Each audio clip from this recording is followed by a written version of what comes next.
সবার থেকে প্রিয় না হয়, তুমি যদি তাকে মূল্যায়ন না করো, তাহলে তুমি কি করবা? তুমি পরিপূর্ণ মুমিন হতে পারবে না। তুমি মুসলমান থেকে পরিপূর্ণ মুসলমান নও, তুমি মুমিনও নও। কারণ আল্লাহ সুবহানাহু ওয়া তাআলা বলেন, কুল ইন কুনতুম তুহিব্বুনাল্লাহ ফাত্তাবিউনি ইউহিব্বুকুমুল্লাহ। আল্লাহ সুবহানাহু ওয়া তাআলা আমাদেরকে বলেন, হে পৃথিবীর মানুষ, কুল ইন কুনতুম তুহিব্বুনাল্লাহ, তোমরা যদি আমি আল্লাহর ভালোবাসা পেতে চাও, তাহলে তুমি কি করো? ফাত্তাবিউনি, আল্লাহ নবী সাল্লাল্লাহু আলাইহি ওয়াসাল্লাম বলেন, তোমরা আমাকে অনুসরণ করো, ইউহিব্বুকুমুল্লাহ, তাহলে আল্লাহ তোমাদেরকে ভালোবাসবেন।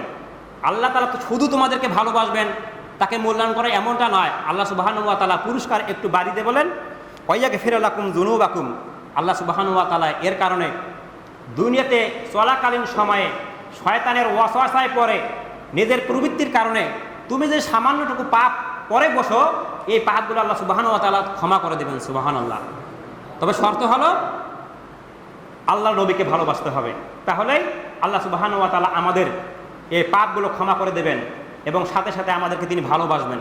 আর আল্লাহর ভালোবাসা যদি কোনো ব্যক্তি পৃথিবীতে পেয়ে যায়, তাহলে এই ব্যক্তির আর কোনো কিছুর প্রয়োজন আছে? কখনো আর কোনো কিছুর প্রয়োজন নাই, কারণ তার কাছে আল্লাহর ভালোবাসা আছে। সম্মানিত দিনী ভাই ও বোনেরা, রাসূল সাল্লাল্লাহু আলাইহি সাল্লাম তার সম্পর্কে বলছেন, এতক্ষণ আমরা আল্লাহ সুবহানাহু ওয়া তাআলার কথা শুনলাম, নবী সাল্লাল্লাহু আলাইহি সাল্লামকে আল্লাহ সুবহানাহু ওয়া তাআলা কীভাবে মূল্যায়ন করতেন।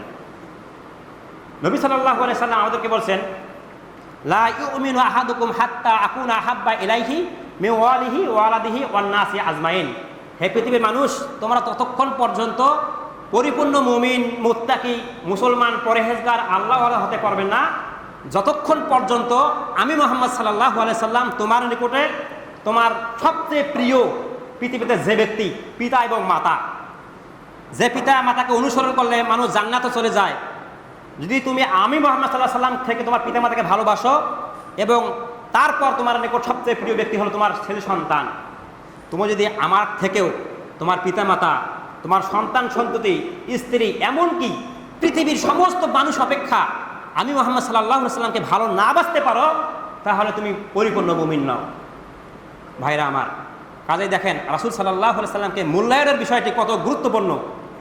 আজকে আমাদেরকে অবশ্যই প্রত্যেকটা কাজে, প্রত্যেকটা কর্মে, উঠা থেকে শুরু করে ঘুমানো পর্যন্ত প্রত্যেকটা কাজের মধ্যে আমাদেরকে সবার প্রথম কাকে অনুসরণ করতে হবে? কাকে মূল্যায়ন করতে হবে? মুহাম্মদ সাল্লাল্লাহু আলাইহি সাল্লামকে মূল্যায়ন করতে হবে, তাহলেই আমরা পরিপূর্ণ মুমিন। আল্লাহ সুবহানাহু ওয়া তাআলা সূরা নিসার ৮০ নম্বর আয়াতে বলেন, মাইয়ুতির রাসূলা ফাকাদ আতা আল্লাহ। যে রাসূলের আনুগত্য করলো সে যেন আল্লাহর আনুগত্য করে। সুবহানাল্লাহ, কত বড় কথা! আর রাসূলের আনুগত্য করা মানে আল্লাহর আনুগত্য করা। চিন্তা করে দেখছেন তাহলে মুহাম্মদ সাল্লাল্লাহু আলাইহি সাল্লামের কত মর্যাদা, কত পাওয়ার। আজকে আমরা মুসলমান মুহাম্মদ সাল্লাল্লাহু আলাইহি সাল্লামকে উপেক্ষা করে আমাদের নিজের যুক্তি, নিজের তর্ক, যে ইসলামের বিধানটা আমাদেরকে ভালো লাগে না সেটাকে আমরা মৌলবাদে বলি এবং তাদেরকে এটা কঠিন মনে করি, আমরা নিজেরাই আইন প্রণয় করি। যেমনটিভাবে ইহুদি খ্রিস্টানগণ তাদের ধর্মকে বিকৃত করেছে, আজকে মুসলমানরাও আল্লাহ সুবহানাহু ওয়া তাআলার এই সমস্ত বিধানকে বিকৃত করে চলছে এবং কিয়ামত পর্যন্ত চলবে। এরা কুচ্ছিকালে মুসলমান হতে পারে না। সম্মানিত ভাইয়েরা আমার, তাহলে দেখলেন আল্লাহ সুবহানাহু ওয়া তাআলা তার নবী মুহাম্মদ সাল্লাল্লাহু আলাইহি সাল্লাম সম্পর্কে এবং মুহাম্মদ সাল্লাল্লাহু আলাইহি সাল্লাম নিজেই তার সম্পর্কে পবিত্র কোরআন এবং হাদিসে বর্ণনা করলেন। হাদিস এবং কোরআন আয়াত আমরা এখন থেকে সেগুলো জানলাম। আমি আজকে আপনাদের সামনে কয়েকটা হাদিস উপস্থাপন করব।